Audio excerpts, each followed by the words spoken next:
নমস্কার। বিশ্ব কবিতা দিবসের আজ দ্বিতীয় ভিডিও। আবারও সামবেদ, অনেক পাঠ বাকি আছে।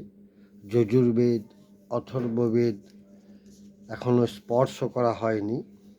সামবেদ সংহিতার অষ্টম অধ্যায় উত্তরার্চিক প্রথম খণ্ডের পর দ্বিতীয় খণ্ডে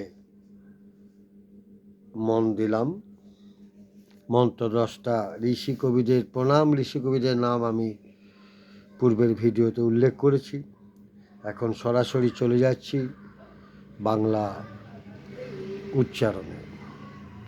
1128 মানে 1128তম সূক্ত। যজ্ঞ কর্মের সঙ্গে যুক্ত রীতের পথ ধরে সুশ্রী সোমরাশি সৃষ্টি হচ্ছেন।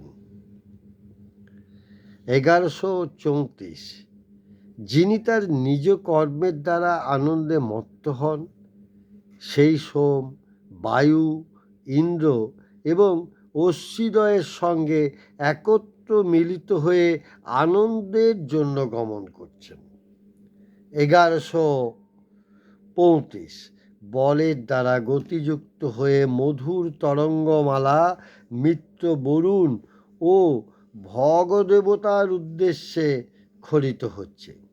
1136 হে দু ও পৃথিবী, অন্ন লাভের জন্য আমাদের মধুর সোমরূপ সম্পদ দাও, যা আমাদের উৎকর্ষ বর্ধক, যশ ও ধনের সহায়ক হবে।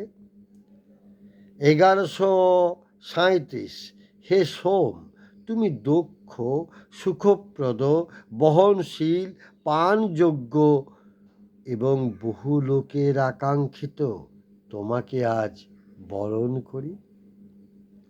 1138 আনন্দময়, বরণীয়, প্রজ্ঞা সম্পন্ন, প্রীতিকর, পানযোগ্য এবং বহু লোকের আকাঙ্ক্ষিত সোমকে সকলেই কামনা করেন।